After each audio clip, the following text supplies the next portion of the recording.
Hello hi ಎಲ್ಲರಿಗೂ ನಮಸ್ಕಾರ. ನಾನು ನಿಮ್ಮ ಜಯದತ್ ಹೆಗಡೆ. ಇವತ್ತು ನಾನು ನಿಮಗೆ ಒಂದು ಉತ್ತಮವಾದಂಥ ಕೃಷಿ ಮಾಹಿತಿಯನ್ನು ಕೊಡುವುದರ ಸಲುವಾಗಿ ಒಂದು ವಿಡಿಯೋವನ್ನು ಮಾಡಿದ್ದೇನೆ. ಅದಕ್ಕೂ ಮೊದಲು ನನ್ನ ಚಾನಲನ್ನು ಸಬ್ಸ್ಕ್ರೈಬ್ ಆಗದೇ ಇರುವವರು ದಯವಿಟ್ಟು ಸಬ್ಸ್ಕ್ರೈಬ್ ಮಾಡಿ ಹಾಗೂ ಬೆಲ್ ಐಕಾನನ್ನು ಒತ್ತಿ ಮತ್ತು ಲೈಕ್ ಮಾಡಿ ಮತ್ತು ಶೇರ್ ಮಾಡಿರಿ ಎಲ್ಲರಿಗೂ ಹೇಳುವುದರ ಮುಖಾಂತರವಾಗಿ ಇವತ್ತು ನಾನು ಈ ವಿಡಿಯೋವನ್ನು ಮಾಡುತ್ತಿರುವಂಥ ಉದ್ದೇಶ ಏನಂತ ಹೇಳಿದ್ರೆ, ಅಡಿಕೆ ಮರದ ಒಂದು ಸಂಬಂಧಪಟ್ಟಂಥ ವಿಡಿಯೋ ಇದಾಗಿರ್ತದೆ. ಈ ಅಡಿಕೆ ಸಸಿಯು 3 ವರ್ಷದ ಅಡಿಕೆ ಸಸಿ ಆಗಿದ್ದು 3 ವರ್ಷಕ್ಕೆ ಇದು ಸಿಂಗಾರ ಬಿಟ್ಟಿದೆ. ನೀವು ಇಲ್ಲಿ ನೋಡ್ಬೋದು. ಮತ್ತೊಂದು ವಿಷಯ ಅಂದರೆ ಇದರ ಒಂದು ಸಿಂಗಾರವನ್ನು ನಾವು ದೇವರ ಪೂಜೆಗಾಗಿ ತೆಗೆದಿರುತ್ತೇವೆ. ಮತ್ತು ಈ ಕಡೆಯಿಂದ ನೋಡಿದರೆ ಸ್ನೇಹಿತರೆ, ಈ ಕಡೆ ಮತ್ತೊಂದು ಆಲ್ರೆಡಿ ಇದಕ್ಕೆ ಸಿಂಗಾರ ಬಂದಿದೆ. ಇದು 3 ವರ್ಷದ ಗಿಡ ಆಗಿದೆ. ನಾವು ಸರಿಯಾಗಿ ಗೊಬ್ಬರವನ್ನು ಹಾಕಿ ಸರಿಯಾದ ಪ್ರಮಾಣದಲ್ಲಿ ನೀರನ್ನು ಕೊಟ್ಟರೆ ನಮ್ಮಲ್ಲಿ ಕರಾವಳಿ ಮಲೆನಾಡು ಭಾಗದಲ್ಲಿ 3 ವರ್ಷಕ್ಕೆ ಅಡಿಕೆ ಮರ ಫಲ ಬರುತ್ತದೆ. ಮತ್ತು ಈಗೀಗ ಬೇರೆ ಬೇರೆ ರೀತಿಯ ಅಡಿಕೆ ತಳಿಗಳನ್ನು ಬಹುಬೇಗ ಫಲ ಬರುವುದೆಂದು ಭಾವಿಸಿ ಅದನ್ನೆಲ್ಲ ನೆಟ್ಟು ಪ್ರಯೋಗಕ್ಕೆ ಮುಂದಾಗ್ತಾ ಇದ್ದಾರೆ. ನಿಜವಾಗಿ ಹೇಳಬೇಕು ಅಂದರೆ, ನಮ್ಮಲ್ಲಿ ಏನು ಮೊದಲಿನಿಂದ ನಮ್ಮವರು ಪೋಷಿಸಿಕೊಂಡು ಬಂದಿರುತ್ತಾರೋ ಅಂತಹ ಅಡಿಕೆ ಸಸಿಯನ್ನು ನಾವು ಸರಿಯಾದ ರೀತಿಯಲ್ಲಿ ಅದನ್ನು ನೆಟ್ಟು ಅದಕ್ಕೆ ಸರಿಯಾದ ರೀತಿಯಲ್ಲಿ ಗೊಬ್ಬರಗಳನ್ನು ಹಾಕಿ ನೀರನ್ನು ಸರಿಯಾದ ಪ್ರಮಾಣದಲ್ಲಿ ಕೊಟ್ಟರೆ ಇದು ಸಹಿತ ಸರಿಯಾದ ಸಮಯಕ್ಕೆ ಫಲ ನೀಡುವುದು ಖಚಿತ ಎಂಬಂಥ ಮಾಹಿತಿಯನ್ನು ತಮಗೆ ನೀಡ್ತಾ ಇದ್ದೇನೆ. ಸ್ನೇಹಿತರೆ, ಮತ್ತೊಂದು ವಿಷಯ, ಈ ವಿಡಿಯೋದಲ್ಲಿ ಕಾಣುವಂಥ ಈ ಮರ ಉಂಟು ನೋಡಿ, ಇದು 4 ವರ್ಷದ ಮರ. ಇದು ಈಗ ಆಲ್ರೆಡಿ ಇದಕ್ಕೆ 3 ಕೊನೆ ಬಂದಿದೆ ಸಿಂಗಾರ.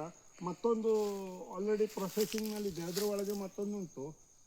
ಇದು ನಮ್ಮ ಪರಿಶುದ್ಧವಾದಂಥ ಒಂದು ಇಲ್ಲಿಯ ಲೋಕಲ್ ತಳಿಯಾಗಿರುತ್ತದೆ. ಸ್ನೇಹಿತರೆ, ಮತ್ತೊಂದು ಗಿಡವನ್ನು ನಿಮಗೆ ತೋರಿಸ್ತೇನೆ. ಈ ಗಿಡ ಉಂಟಲ್ಲ, ಇದು ಸಹಿತ 3 ವರ್ಷದ ಗಿಡ ಆಗಿರುತ್ತದೆ. ಇದರ ಒಂದು ಸಿಂಗಾರವನ್ನು ನಾವು ದೇವರ ಪೂಜೆಗಾಗಿ ತೆಗೆದಿದ್ದೇವೆ. ಒಂದು ಸಿಂಗಾರ ಆಲ್ರೆಡಿ ಅರಳಿದೆ, ಮತ್ತೊಂದು ಇದಕ್ಕೆ ಪ್ರೊಸೆಸಿಂಗ್ ಆಗಿದೆ ನೋಡಿ. ಈ ಗಿಡ ಉಂಟಲ್ಲ ಸ್ನೇಹಿತರೆ, ಇದು 2 ವರ್ಷದ ಗಿಡ ಆಗಿರುತ್ತದೆ.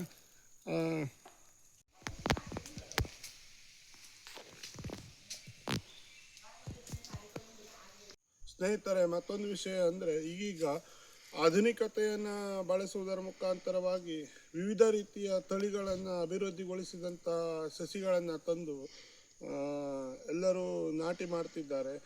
ಅದರಿಂದ ಏನಾಗ್ತದೆ ಅಂತ ಕೇಳಿದ್ರೆ, ನಾನು ಊಹಿಸಿದ ಪ್ರಕಾರ ಹೇಳಬೇಕು ಅಂದರೆ, ಅದಕ್ಕೆ ರೋಗ ನಿರೋಧಕ ಶಕ್ತಿ ಅಂದರೆ ಯಾವುದಾದರೂ ರೋಗ ಬಂದರೆ ಅದನ್ನು ಹೋಗಲಾಡಿಸುವಂಥ ಶಕ್ತಿ, ಅದನ್ನು ತಡೆದುಕೊಳ್ಳುವಂಥ ಶಕ್ತಿ ಆ ಗಿಡಗಳಿಗೆ ಇರುವುದಿಲ್ಲ. ಅದು ಅಂತಹ ಗಿಡಗಳು ಬಹುಬೇಗ ರೋಗಕ್ಕೆ ತುತ್ತಾಗುತ್ತದೆ.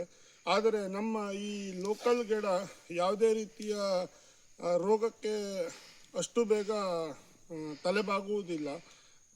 ಯಾಕೆಂದರೆ ಇದು ನಮ್ಮ ಇಲ್ಲಿಯ ಮಣ್ಣಿನಲ್ಲಿ ಬೆಳೆದಂತಹ ಸಸಿ ಆಗೋದ್ರಿಂದ ಇದಕ್ಕೆ ಯಾವುದೇ ರೀತಿ ಸಮಸ್ಯೆ ಕೂಡ ಆಗುವುದಿಲ್ಲ. ಆ ಕಡೆ ನೋಡಿ ಸ್ನೇಹಿತರೆ, ಅದೆಲ್ಲ 2 ವರ್ಷದ ಗಿಡ ಆಗಿರುತ್ತದೆ. ಅದು ಇನ್ನು 1 ವರ್ಷದಲ್ಲಿ ಖಂಡಿತವಾಗಿ ಫಸಲು ಬರಲಿಕ್ಕೆ ಪ್ರಾರಂಭ ಆಗ್ತದೆ.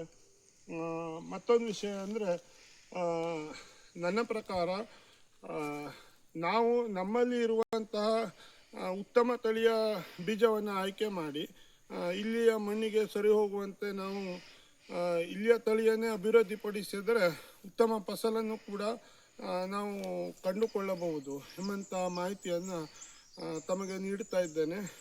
ಈ ಒಂದು ವಿಡಿಯೋ ತಮಗೆಲ್ಲರಿಗೂ ಇಷ್ಟ ಆಗಿದೆ ಅಂತ ಭಾವಿಸಿಕೊಂಡಿದ್ದೇನೆ. ಮತ್ತೊಮ್ಮೆ ಇಂಥದ್ದೇ ಒಂದು ಉತ್ತಮ ವಿಡಿಯೋದೊಂದಿಗೆ ತಮ್ಮ ಮುಂದೆ ಬರುತ್ತೇನೆ. ಎಲ್ಲರಿಗೂ ಧನ್ಯವಾದಗಳು.